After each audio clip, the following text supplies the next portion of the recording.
Résumé, quand mon petit-fils est apparu à ma porte avec un regard qui ne correspondait pas à son âge, j'ai su que la soirée allait nous changer tous les deux. Ce qui a suivi n'était ni bruyant ni dramatique, mais calme, important et inoubliable. Le genre d'événement qui redéfinit votre vision de la famille, de la confiance et de vous-même. N'oubliez pas d'aimer la vidéo, de partager vos impressions ou votre histoire dans les commentaires, et de vous abonner pour rester informé de nos dernières histoires. Maintenant, avant de commencer, dites-moi d'où vous regardez. J'aimerais savoir quelle ville et quel village se joignaient à moi pour ce souvenir qui m'est resté en mémoire pendant des années. Je me souviens encore du bruit des coups à la porte. Ce n'était pas urgent ni précipité, juste assez doux pour me faire hésiter avant d'ouvrir. La lumière de fin d'après-midi s'étendait sur mon salon, la poussière flottant paresseusement comme elle le faisait toujours à cette heure-ci. J'étais en train de plier du linge, la radio diffusant une vieille chanson que je connaissais vaguement quand on a frappé plus fort que prévu. Quand j'ai ouvert la porte, il était là mon petit-fils plus grand que la dernière fois que je l'avais vu, les épaules affaissées d'une manière qui ne correspondait pas à sa silhouette. Son regard a croisé le mien une seconde avant de se poser sur les planches du porche. C'est là que j'ai compris que quelque chose n'allait pas. Pas le genre de problème qu'on a avec un genou écorché. Pas que lui d'avoir oublié son portefeuille, c'était plus profond. Le genre de problème qu'on pressent avant même qu'il ne soit prononcé. Je me suis écartée sans un mot. Il est entré important avec lui l'air frais et un silence pesant. La maison sentait le coton propre et le café fraîchement moulu, une odeur familière et rassurante, et j'espérais que cela le calmerait. Il se tenait près de la porte, les mains enfoncées dans les poches de sa veste, comme s'il ne savait pas où se mettre. Tu as faim? Je lui ai demandé parce que parfois la question la plus simple ouvre les portes les plus difficiles. Il secoua la tête. Pas vraiment. J'acquissais et retournait à la cuisine tout en lui laissant de l'espace sans pour autant le laisser seul. La bouilloire se mit en marche et je m'appuyais contre le comptoir, écoutant sa respiration irrégulière venant de l'autre pièce. J'ai assez vécu pour savoir que la douleur ne s'annonce pas toujours. Parfois, elle attend, espérant que quelqu'un la remarque. Quand il finit par parler, sa voix me surprit. Elle semblait plus usée par le temple. Grand-mère, je puisse rester un peu? Ce mot un peu était si lourd de sens qu'il failliblement. Je lui dis qu'il pouvait rester aussi longtemps qu'il le voulait, et je le pensais sincèrement. Il s'assit à table pendant que je versais l'eau, la vapeur s'élevant entre nous comme un rideau, pendant que nous l'écoutions simplement siffler puis se dissiper. Il ne m'a pas tout dit tout de suite.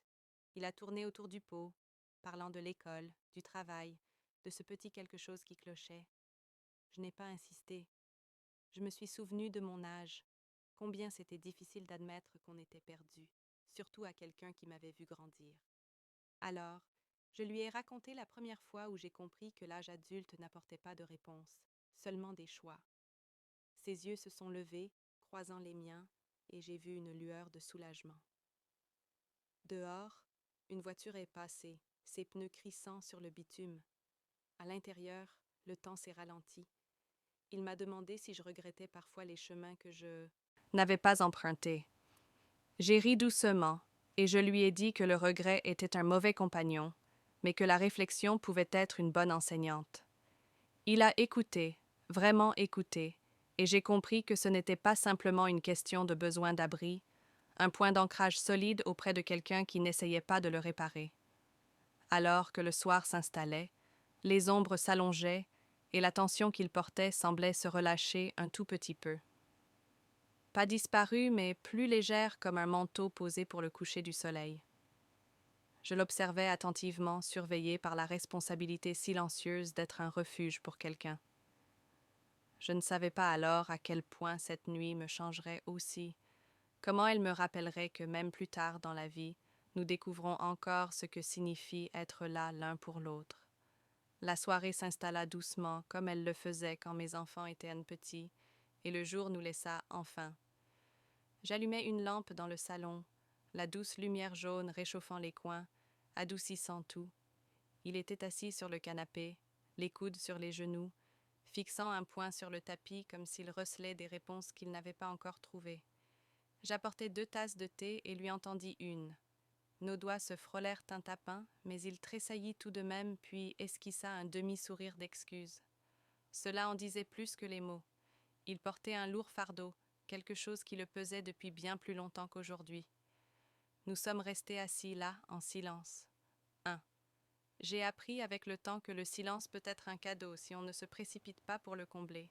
L'horloge tic-tac rythmait le bruit du mur, régulier et patient. Dehors, le ciel s'assombrissait de ce bleu profond qui me rend toujours panse. Finalement, il prit une inspiration qui semblait avoir attendu toute la journée pour sortir. « Je ne m'aime plus, dit-il. Tissait lentement. Ça arrive à plus de gens que tu ne le penses, lui dis-je. Parfois, il ne s'agit pas de se perdre. Parfois, il s'agit de devenir quelqu'un d'autre. Il me regarda alors comme s'il me voyait non seulement comme sa grand-mère, mais comme une femme qui avait traversé ses propres épreuves. Je lui racontai un peu de mon passé en prenant soin de ne pas me faire la morale. Je lui parlais d'une époque où j'étais accablée par les attentes, où chaque choix me semblait une erreur en puissance. Je ne lui donnais pas de solution. Je lui dis la vérité. Il se laissa retomber sur le canapé, les épaules relâchées pour la première fois depuis son arrivée. « Je ne pensais pas que quelqu'un puisse comprendre, » dit-il à voix basse. « J'en comprends plus que vous ne le pensez, » répondis-je, et je l'ai fait. Pas sa situation exacte, mais le poids de la confusion, la peur de décevoir les autres, la solitude d'être en décalage avec le monde. Ces sentiments ne disparaissent pas avec l'âge. On apprend simplement à vivre avec. Plus tard, nous avons partagé un simple dîner. Rien d'extraordinaire, juste un repas préparé avec soin. Le Clissis découvert la normalité de la situation semblait l'apaiser. Il a même rire surpris, comme s'il lui avait échappé sans permission. Ce rire restait en mémoire. Ensuite, il a aidé à débarrasser la table sans qu'on le lui demande, un autre petit signe qu'il recommençait à être humain. Nous avons parlé de choses ordinaires, puis d'une émission qu'il aimait, d'un souvenir de son enfance que j'avais presque oublié. Chaque partage a permis de recoller les morceaux lentement et doucement. Quand la nuit est enfin tombée sur la maison, il s'est levé et m'a demandé où il devait dormir. Je lui ai montré la chambre d'amis, celle avec le vieux lit. La couette était soigneusement pliée au pied du lit.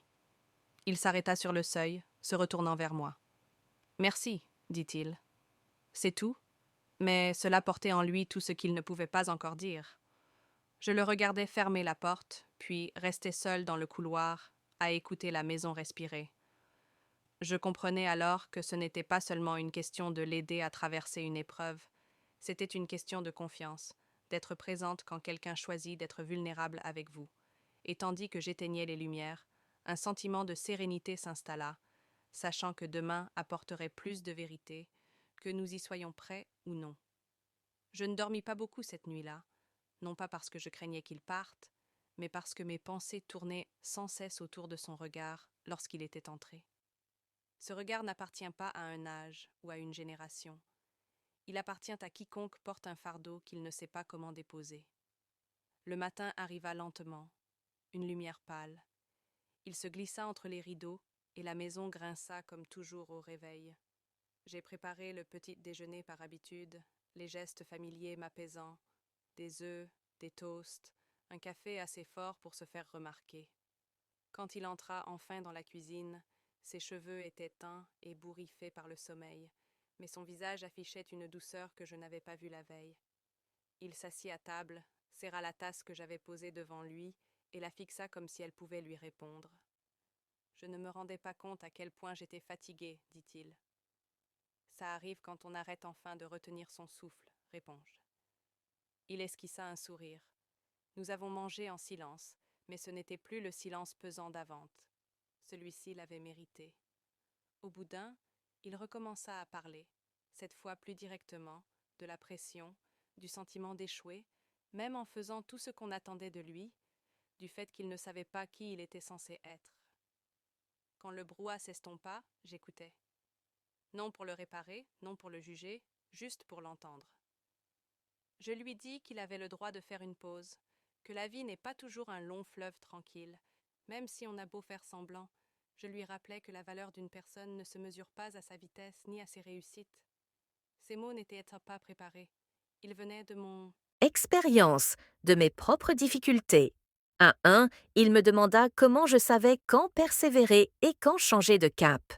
J'ai ri doucement et lui ai dit que sur le jeu le savait rarement.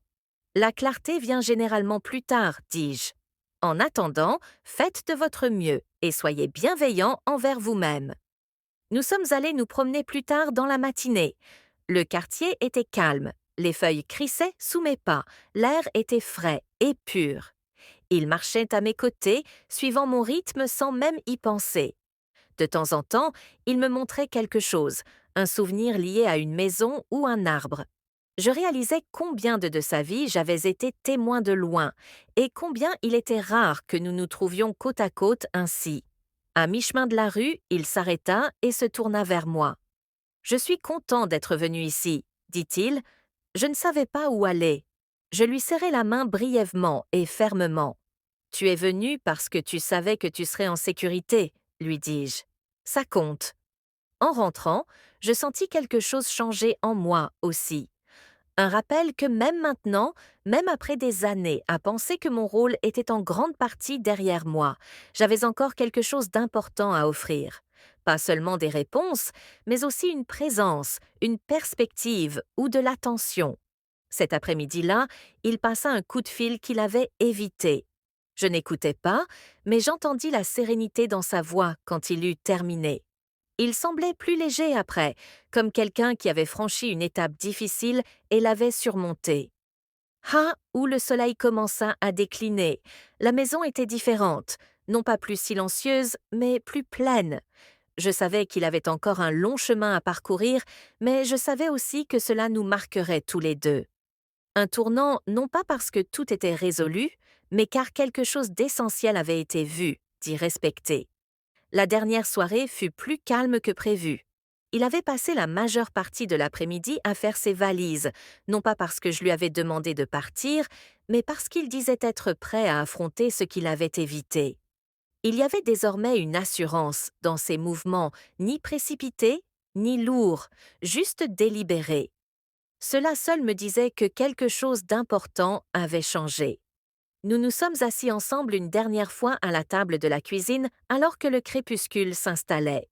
La fenêtre reflétait nos visages laids à nous-mêmes. Deux silhouettes encadrées par les années et le sang, toutes deux altérées de manière subtile mais significative. Il m'a remercié encore une fois, cette fois sans hésitation, sans que sa voix ne se brise. Je lui ai dit qu'il ne me devait aucune gratitude. Être là, les uns pour les autres, c'est ce que fait une famille quand elle se souvient de ce qu'elle est censée être. Il m'a demandé si je me sentais parfois invisible, en vieillissante. La question m'a surprise, non pas parce qu'elle était impolie, mais parce qu'elle était sincère. J'y ai réfléchi attentivement avant de répondre. Je lui ai dit oui parfois, mais que comme ça cela me rappelait que j'avais encore de l'importance d'une manière qui ne nécessitait pas de pause. Qu'être digne de confiance, être nécessaire même brièvement était une forme de reconnaissance en soi. Quand fut venu pour lui de partir, nous sommes restés à la porte où tout avait commencé. Le même espace, mais pas le même. Il m'a serré dans ses bras avec douceur et sincérité, le genre d'étreinte qui dit merci sans mots. En sortant, il s'est retourné une dernière fois et a souri. Un vrai sourire cette fois. Une fois la porte fermée, la maison était de nouveau différente. Non pas vide, juste apaisée. J'ai nettoyé les nasses, plié la couette qu'il avait utilisée et me suis assise seule dans le salon alors que la nuit tombait.